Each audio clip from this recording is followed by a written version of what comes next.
नमस्कार। इंजीनियरिंग विषयों में रुचि बनाने और विषय समझ को मजबूत बनाने के लिए श्रीदेवी क्लासेज यूट्यूब चैनल पर हमारे विषय इलेक्ट्रॉनिक डिवाइसेज एंड सर्किट्स में आज हम शुरू कर रहे हैं एक नया विषय ट्रांजिस्टर। हमने पहले 11 वीडियो में जो बेसिक सेमीकंडक्टर इलेक्ट्रॉनिक्स है वहाँ से शुरू करते हुए डायोड के ऑपरेशन, कैरेक्टरिस्टिक और एप्लीकेशंस के बारे में जाना था और सभी प्रकार के जो डायोड हैं उनके बारे में भी हमने बहुत विस्तृत से जानकारी हासिल की थी।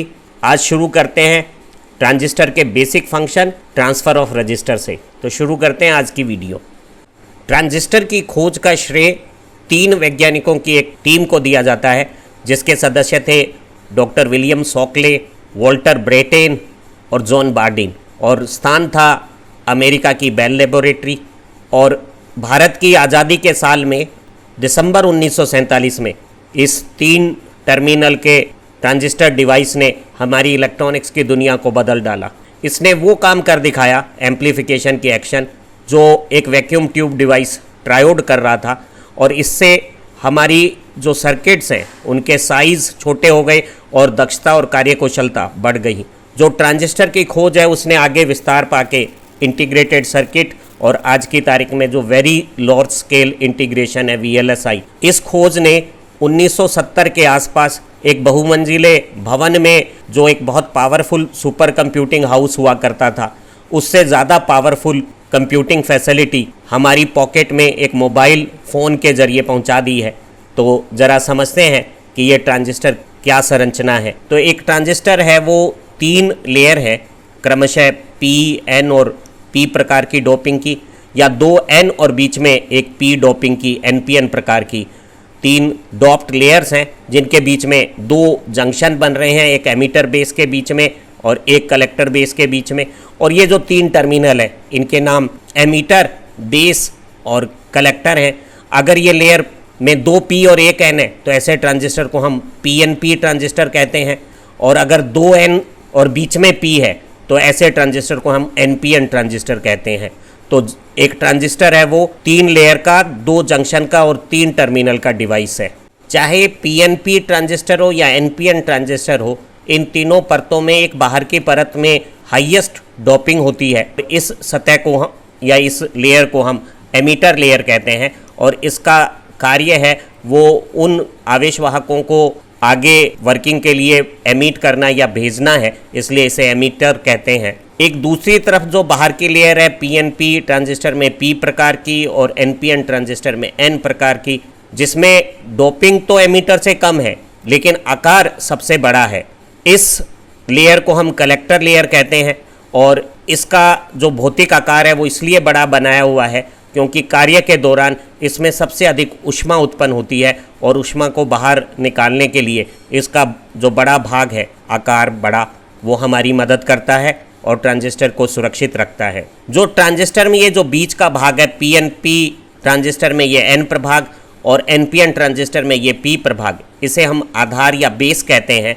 इसका भौतिक आकार सबसे छोटा है। अगर आप कलेक्टर की तुलना में इसका आकार देखें तो वो 100 गुना छोटा है, और इसके डोपिंग का स्तर भी सबसे कम है। अगर एमीटर की तुलना में आप बेस की डोपिंग देखें तो वो 100 गुना कम है।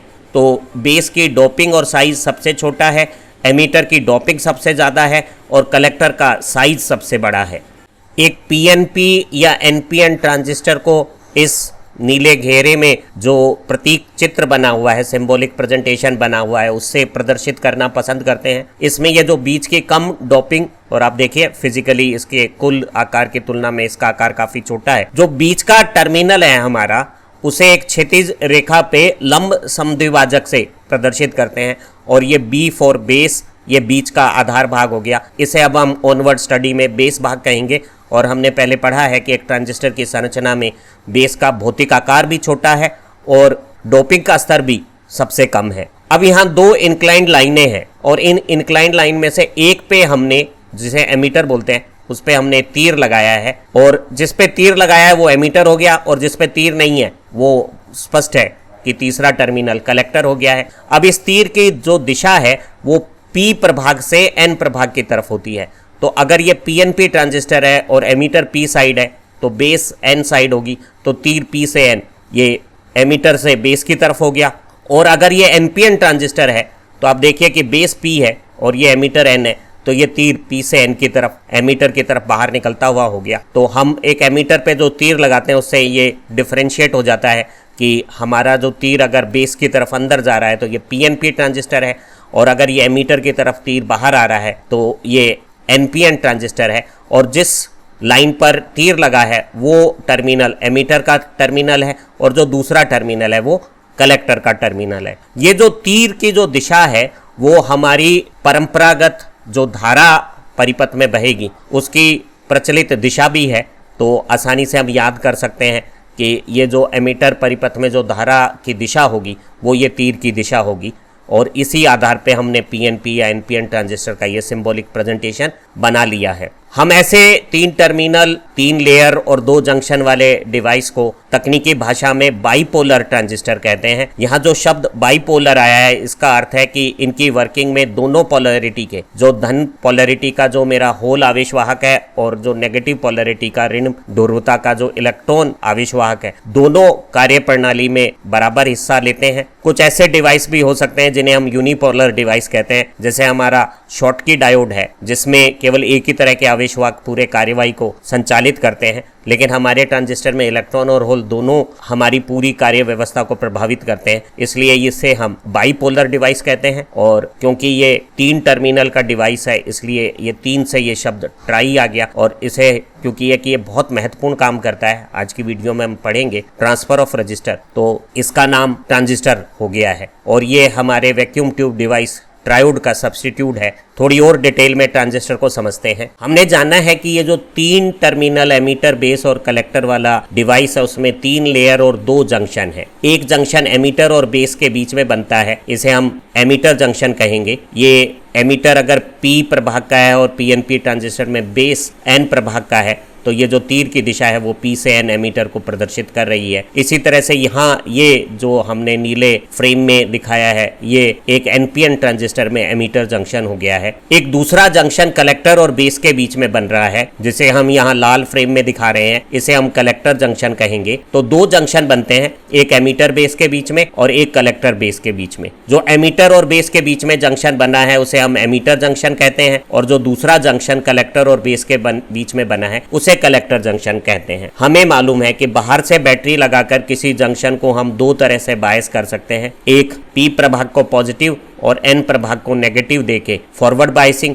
और एक दूसरी बायसिंग हो सकती है जिसमें N प्रभाग को पॉजिटिव दिया गया है और P प्रभाग को नेगेटिव सप्लाई मिली है, और ये उसकी रिवर्स बायसिंग हो गई। अभी हमारे इन 2 जंक्शंस की 2 बायसिंग हो सकती है, एक फॉरवर्ड बायसिंग एक रिवर्स बायसिंग। तो 4 ऑपरेशन कॉम्बिनेशन हो सकते हैं। अगर मैं एमीटर जंक्शन को फॉरवर्ड बायस रखता हूं और कलेक्टर जंक्शन को रिवर्स बायस करता हूं तो ये जो मेरी वर्किंग है इसे हम ट्रांजिस्टर की एक्टिव मोड ऑफ ऑपरेशन बोलते हैं, सक्रिय रूप बोलते हैं कार्य का। और इसी सक्रिय रूप में, एक्टिव मोड में, ट्रांजिस्टर आवर्धन, एम्प्लीफिकेशन और इसी में अगर हम नेगेटिव फीडबैक देते हैं तो ऑसिलेटर का काम करता है। अधिकांश हमारी जो एनालॉग इलेक्ट्रॉनिक्स है उसमें ट्रांजिस्टर इसी रूप, एक्टिव रूप में प्रयोग किया जाता है, और हम इसे बहुत डिटेल में आगे की वीडियो में पढ़ने वाले हैं। अगर हम दोनों एमीटर जंक्शन को भी और कलेक्टर जंक्शन को भी फॉरवर्ड बायस कर दें तो ये जो वर्किंग है वो सैचुरेशन कहलाता है। और सैचुरेशन की स्थिति में हम कभी बाद में पढ़ेंगे कि कलेक्टर परिपथ में बहुत अधिक धारा बहेगी और कलेक्टर और एमीटर के बीच में बहुत मामूली सा विभवांतर होगा और एक ट्रांजिस्टर बंद स्विच की माफिक कार्य करेगा। अगर मैं दोनों एमीटर जंक्शन को और कलेक्टर जंक्शन को रिवर्स बायस कर दूं तो ऐसी स्थिति में कलेक्टर सर्किट में धारा प्रवाहित नहीं होगी और इसे हम ट्रांजिस्टर का कट ऑफ रीजन बोलते हैं, और जो परिपथ का विभवांतर है वो कलेक्टर और एमीटर के बीच में आने लगेगा और ट्रांजिस्टर एक खुले स्विच की जैसे व्यवहार करेगा। तो ऑटोमेशन में और रिमोट कंट्रोल में हम ट्रांजिस्टर को एक स्विच की जैसे इस्तेमाल करते हैं, और ऐसे इलेक्ट्रॉनिक स्विचिंग ऑपरेशंस में हमारा ट्रांजिस्टर सैचुरेशन और कट ऑफ के बीच में स्थितियां बदलता है, तो इनका भी उपयोग है। एक और रूप हो सकता है जिसमें हमने एमीटर जंक्शन को रिवर्स बायस कर दिया है और कलेक्टर जंक्शन को फॉरवर्ड बायस कर दिया है। ऐसी स्थिति में हम कलेक्टर को बाध्य कर रहे हैं कि वो एमीटर का काम करे, और क्योंकि कलेक्टर की डोपिंग एमीटर जितनी ज़्यादा नहीं है तो वो एक प्रभावकारी तरीके से एमीटर का काम नहीं कर पाएगा, और हमने जो जंक्शन रिवर्स बायस किया है वहाँ पे बहुत अधिक ऊष्मा उत्पन्न होगी और हमारा एमीटर का भौतिक आकार बड़ा नहीं है तो वो उतनी ऊष्मा को डेसिपेट नहीं कर पाएगा। तो ऐसी स्थिति में इसे रिवर्स एक्टिव मोड कहते हैं। हम ट्रांजिस्टर का इस्तेमाल नहीं करते क्योंकि ये प्रभावकारी तरीके से एम्पलीफिकेशन या ऑसिलेटर का काम नहीं कर पाएगा, लेकिन ये रिवर्स एक्टिव और एक्टिव मोड का बेसिक ऑपरेशन अगर सिमेट्रिकल ट्रांजिस्टर होता, एमीटर और कलेक्टर एक जैसे बनाए होते तो एक जैसा होता, तो जो वर्किंग हम एक्टिव की पढ़ रहे हैं वैसे ही रिवर्स एक्टिव की हो सकती है। लेकिन क्योंकि हमारी संरचना में एमीटर और कलेक्टर सिमेट्रिकल नहीं है, इसलिए रिवर्स एक्टिव जो मोड है इसका हम प्रयोग नहीं करते हैं।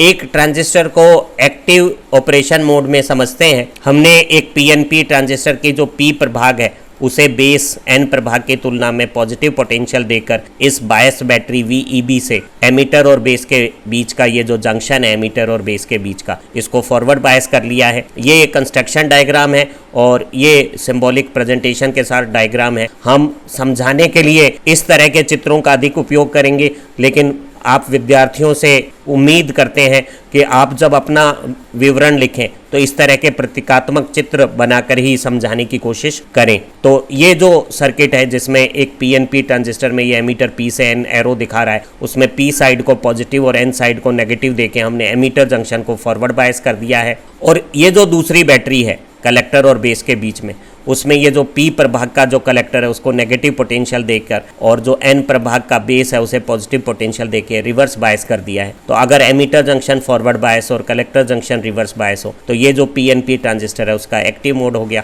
अभी यही काम हम NPN ट्रांजिस्टर में कर सकते हैं और जो N प्रभाग है उसको बैटरी का नेगेटिव और बेस P को पॉजिटिव देके इस बायस बैटरी VEB से हमने एमीटर और बेस के बीच के जंक्शन को फॉरवर्ड बायस कर दिया है। और आप देख रहे हैं कि ये जो N प्रभाग है कलेक्टर का उसको पॉजिटिव देके हमने कलेक्टर बेस जंक्शन को रिवर्स बायस कर दिया है। तो आप देखेंगे कि चाहे ट्रांजिस्टर PNP हो या NPN हो, हम उनकी बायसिंग करके और एमीटर जंक्शन को फॉरवर्ड और कलेक्टर जंक्शन को रिवर्स बायस करके एक्टिव मोड ऑफ ऑपरेशन कर सकते हैं। और एक्टिव मोड ऑफ ऑपरेशन में हमारा ट्रांजिस्टर संकेतों को आवर्धन करने का काम या ऑसिलेटर का काम करेगा, जिसे हम कम्युनिकेशन में ट्रांसमीटर के तौर पे या रिसीवर के तौर पे यूज कर सकते हैं। अभी एक PNP ट्रांजिस्टर और एक NPN ट्रांजिस्टर की वर्किंग बिल्कुल एक जैसी है, बस जो काम आवेशवाहक होल यहाँ कर रहा है PNP में वही काम NPN में इलेक्ट्रॉन करेगा।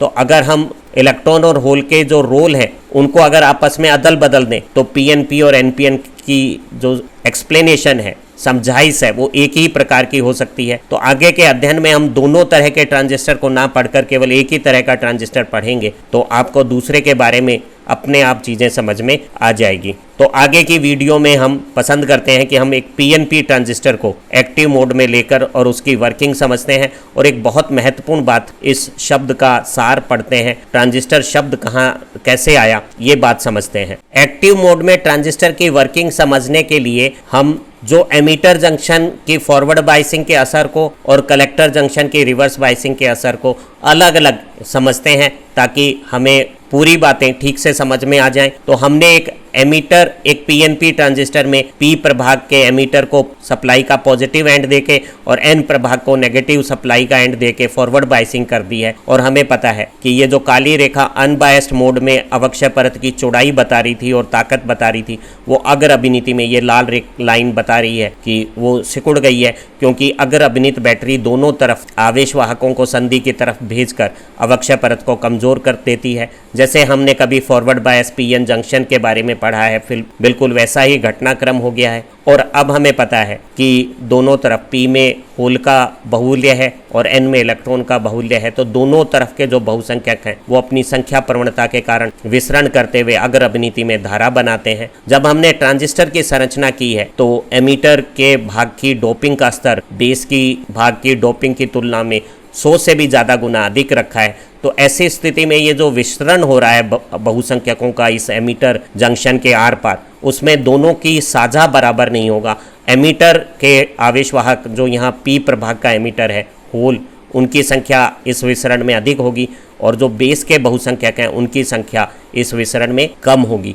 तो अग्र अभिनीति में जो ये जो विसरण की धारा है P से N प्रभाग की तरफ, वो धारा का प्रवाह होता रहेगा इस संधि के आर पार। और हम कह सकते हैं कि अग्र अभिनीति ये जो एमीटर परिपथ है वो एक अल्प प्रतिरोध के परिपथ जैसा है और थोड़ा सा भी विभव बढ़ाने पे धारा अच्छी खासी बढ़ जाएगी। अब बात करते हैं कि कलेक्टर संधि पर हमने उत्क्रम अभिनीति कैसे दी है। ये जो पीएनपी ट्रांजिस्टर का जो पी कलेक्टर भाग है उसे सप्लाई का नेगेटिव एंड दे दिया है और जो आधार बेस एन प्रभाग है उसे पॉजिटिव पोटेंशियल देकर हमने कलेक्टर संधि को उत्क्रम अभिनीत रिवर्स बायस कर दिया है। हमें पता है कि ये जो वीसीबी बायसिंग बैटरी है उसके प्रभाव के कारण दोनों तरफ के बहुसंख्यक आवेशवाहक संधि से परे हटेंगे और ये बगैर अभिनीति के जो अवक्षय परत थी वो उत्क्रम अभिनीति में, ये जो नीला रंग है वो बता रहा है, वो ताकत और चौड़ाई दोनों में मजबूत हो जाएगी। और ऐसी स्थिति में आवेशवाहकों का विसरण, ये जो अवक्षय परत में मजबूत अशुद्धि के आयनों का विद्युत प्रभाव बनेगा उसके कारण पूरी तरह से विसरण की धारा रुक जाएगी और जो दोनों तरफ अल्पसंख्यक है, एन में होल और पी में इलेक्ट्रॉन, जो सामान्य स्थितियों में काफ़ी कम होते हैं और ताप की ऊर्जा से बनते हैं, वो विद्युत क्षेत्र के प्रवाह से जो गति करते हैं जिसे हम अपवाह गति कहते हैं, उससे वो धारा बनेगी। अभी ट्रांजिस्टर की वर्किंग में एक खूबसूरत बात है कि सामान्यतः इस एन प्रभाग के बेस में जो अल्पसंख्यक होल हैं वो कम होते हैं, लेकिन अगर वो एमीटर जंक्शन की अगर अभिनीति के साथ समझा जावे तो एमीटर के जो बहुसंख्यक विसरण करके जब बेस में आएंगे तो आप पाएंगे कि बेस में अल्पसंख्यकों की संख्या बढ़ सकती है। उसका इस उत्क्रम अभिनीत स्थिति में धारा पर एक बहुत अच्छा असर आता है और उसी से एक घटनाक्रम होता है जिसे हम ट्रांसफर ऑफ रजिस्टर कहते हैं। जरा समझते हैं कि ट्रांसफर ऑफ रजिस्टर क्या है। हमारी वीडियो के सबसे महत्वपूर्ण भाग की बात करते हैं और सिर्फ कैपिटल लेटर को आप देखिएगा तो आपको समझ में आ जाएगा कि जो ट्रांजिस्टर है उसका काम क्या है, ट्रांसफर ऑफ रजिस्टर। जरा समझते हैं कि ये जो ट्रांसफर ऑफ रजिस्टर है वो क्या है। इसका तात्पर्य है कि हम एक कम प्रतिरोध के एमीटर परिपथ में कोई धारा बनाएंगे जो आसानी से बन जाएगी और वो धारा बिना ज़्यादा घटे एक उत्क्रम अभिनीत कलेक्टर परिपथ में स्थानांतरित हो जाएगी। और कॉमन एमीटर प्रकार के ट्रांजिस्टर में तो जो हम कम प्रतिरोध के परिपथ में बेस धारा बनाएंगे वो उत्क्रम अभिनीत कलेक्टर परिपथ में कई गुना बढ़कर भी पहुंचती है। तो आप पाते हैं कि धारा के प्रवाह में प्रतिरोध का परिवर्तन हो गया है और इस घटनाक्रम को हमने नाम दिया है ट्रांसफर ऑफ रजिस्टर। और आप ये कैपिटल लेटर जो हैं उन्हें पढ़िएगा तो वो काम हो गया ट्रांजिस्टर का। तो ट्रांजिस्टर का काम जो ट्रांसफर ऑफ रजिस्टर है वो करने के लिए हमने कुछ चीज़ों का कॉम्बिनेशन बनाया है और ये जो 4 कॉम्बिनेशन की चीज़ें हैं उसमें हमने एमीटर की डोपिंग हाई रखी है ताकि एमीटर जंक्शन के आर पार जो विसरण की धारा बन रही है उसमें एमीटर के आवेशवाहकों का हिस्सा अधिक हो। और हमने बेस की साइज और डोपिंग कम रखी है ताकि एमीटर के आवेशवाहक जब बेस को पार करके संग्राहक में जाना चाहें तो उनका जो विलोपन है, रिकॉम्बिनेशन है, वो बेस में कम हो और एमीटर के आवेशवाहक आसानी से कलेक्टर में पहुंच जाएं। अब ये सारी गतिविधि चलाने के लिए हमने एमीटर जंक्शन को अग्र अभिनीत किया है, फॉरवर्ड बायस रखा है एमीटर जंक्शन को, और कलेक्टर जंक्शन को रिवर्स बायस उत्क्रम अभिनीत रखा है। और हमें मालूम है एमीटर जंक्शन को फॉरवर्ड बायस करना और कलेक्टर जंक्शन को रिवर्स बायस रखना एक्टिव मोड कहलाता है। तो जो ट्रांसफर ऑफ रजिस्टर है या जो ट्रांजिस्टर की जो बेसिक एक्शन है वो केवल एक्टिव मोड में होगी। जब हमने एक ट्रांजिस्टर को एमीटर बेस के बीच में बायसिंग से एमीटर जंक्शन को फॉरवर्ड बायस कर दिया है तो हम देखते हैं कि एमीटर जंक्शन के आर पार दोनों तरफ के बहुसंख्यक आवेशवाहकों का विसरण होगा और संग्राहक परिपथ में जो बायस बैटरी है जिसने संग्राहक संधि का ये जो अवक्षय परत आप देख रहे हैं चौड़ी हो गई है, उसके आर पार दोनों एन प्रभाग और पी प्रभाग के बहुसंख्यकों के विसरण को तो बिल्कुल मना कर देना है और दोनों तरफ के एन के अल्पसंख्यक और पी के अल्पसंख्यक बलपूर्वक गति करेंगे और ये जो माइनॉरिटी की बलपूर्वक गति है वो कलेक्टर परिपथ में धारा बन जाएगी। तो हम देख रहे हैं कि एक ट्रांजिस्टर में 2 पीएन संधियों पर एक संधि में अगर अभिनीति से अवक्षय परत को कम करके उसके आर पार विसरण से धारा बन रही है और दूसरी संधि को अवक्षय परत को उत्क्रम अभिनीति से चौड़ी करके अल्पसंख्यकों की अपवाह की धारा बन रही है। जब हमने एमीटर बेस बायस बैटरी से इस पीएन संधि जो एमीटर और बेस के बीच में बनी है उसे अगर अभिनीत कर लिया है तो दोनों तरफ के बहुसंख्यक आवेशवाहक अवक्षय परत के कमजोर होने से देखो वो सिकुड़ गई है, वो विसरण गति करते हैं। हमने एमीटर की डोपिंग जो पी प्रभाग का एमीटर है उसकी डोपिंग ज़्यादा की है तो इस विसरण में एमीटर के बहुसंख्यक होल का हिस्सा अधिक है और जो बेस है उसकी डोपिंग कम होने के कारण विसरण में बेस का जो शेयर है वो कम है। हमने कल्पना की कि 100 यूनिट एमीटर परिपथ में विसरण की धारा है तो उसमें 98 अंश एमीटर के कैरियर का है और ये 2 अंश बेस के कैरियर का है। जो ये बेस का कैरियर इलेक्ट्रॉन एमिटर प्रभाग में आएगा तो वो यहाँ होल से मिलकर विलोपित हो जाएगा और एक 2 इकाई धारा एमिटर बेस परिपथ में बनेगी। अब ये जो एमिटर के अधिकांश आवेशवाहक जो बेस में विसरण कर पहुंचे हैं वो विलोपित नहीं होंगे। हमने बेस की डोपिंग कम रखी है तो बेस में बहुसंख्यक इलेक्ट्रॉन कम है और बेस की चौड़ाई भी कम है। तो अगर होल एमिटर से कलेक्टर में जाना चाहता है तो उसे कम चौड़ाई के बेस में पार करते समय ज़्यादा देर तक रहने की ज़रूरत नहीं है, तो उसकी विलोपन की संभावनाएं 2 कारणों से कम हो गई है, क्योंकि बेस की साइज़ भी छोटी है और बेस में डोपिंग होने से यहाँ इलेक्ट्रॉनों की संख्या घनत्व भी अधिक नहीं है। अब हमने एक महत्वपूर्ण बात की, कलेक्टर परिपथ में इस बायस बैटरी से उत्क्रम अभिनीति की हुई है और इस उत्क्रम अभिनीति से हम देख पा रहे हैं कि ये जो अवक्षय परत है वो काफ़ी चौड़ी हो गई है और इस चौड़ी अवक्षय परत में हमें पता है दोनों तरफ के अल्पसंख्यकों को बलपूर्वक अपवा गति की करवाई जा सकती है। तो ये जो एमिटर का कैरियर बेस में आया है होल, वो इस बेस प्रभाग में अल्पसंख्यक होगा और वो अल्पसंख्यक आते ही यहाँ अपवा कर जाएगा और आप पाएंगे कि इन 98 में से मामूली से 1-2 होल तो विलोपित होंगे, अधिकांश 97 या 96 कलेक्टर परिपथ में पहुंच जाएंगे। तो ये जो 100 इकाई धारा है उसका एक छोटा अंश तो बेस में रहा और एक बड़ा अंश कलेक्टर में पहुंच गया है। आप देख रहे हैं कि जो एमिटर परिपथ है वो अगर अभिनीत कम प्रतिरोध का है और ये जो कलेक्टर परिपथ है वो उत्क्रम अभिनीत ज़्यादा प्रतिरोध का है और यहाँ की 100 इकाई धारा यहाँ 96 या 97 इकाई पहुँच गई है। तो आप पाते हैं कि कम प्रतिरोध के परिपथ की धारा को बिना बदले आपने उच्च प्रतिरोध के परिपथ में पहुंचा दिया है, धारा वही रही, उसके रास्ते का प्रतिरोध रूपांतरित हुआ है। इस घटनाक्रम को हम ट्रांसफर ऑफ रजिस्टर कहते हैं। आप समझिए कि ट्रांसफर ऑफ रजिस्टर के लिए हमारी ये जो सारी चीज़ों का जो कॉम्बिनेशन है उसने काम किया। एमिटर जंक्शन को हमने अगर अभिनीत किया, एमिटर जंक्शन के आर पार मेजोरिटी का डिफ्यूजन हुआ, एमिटर की डोपिंग अधिक रखने से एमिटर के कैरियर डिफ्यूज होकर बेस में आ गए, बेस में साइज और डोपिंग कम होने से रिकॉम्बिनेशन कम हुआ और रिवर्स बायस कलेक्टर जंक्शन से ड्रिफ्ट होने से ये जो कैरियर एमिटर का बेस में आया है वो कलेक्टर में मूव कर गया है। तो एमिटर परिपथ की धारा कलेक्टर परिपथ की उच्च प्रतिरोध के परिपथ में भी बिना घटे पहुंच गई है। ट्रांसफर ऑफ रजिस्टर घटनाक्रम का एक तेज दोहरान कर लेते हैं। हमने एक पीएनपी ट्रांजिस्टर को एमिटर बेस के बीच की इस अभिनीत बायस बैटरी से फॉरवर्ड बायस कर दिया है and collector bias battery has reverse bias collector base junction. So the depletion zone of emitter junction which is forward bias get shrinked, suppressed, so majority of both sides due to their density gradient, दोनों तरफ के जो बहुसंख्यक हैं वो संख्या प्रवणता के कारण डिफ्यूजन या विसरण की धारा बनाते हैं। अब इस विसरण में एमिटर का डोपिंग अधिक होने के कारण और बेस की डोपिंग का लेवल कम होने के कारण जो एमिटर के कैरियर हैं उनका शेयर रेशो अधिक हो जाएगा। अगर हम 100 यूनिट एमिटर डिफ्यूज़न करंट माने तो हमने माना कि 98 एमिटर शेयर हो गया and only 2 is base share.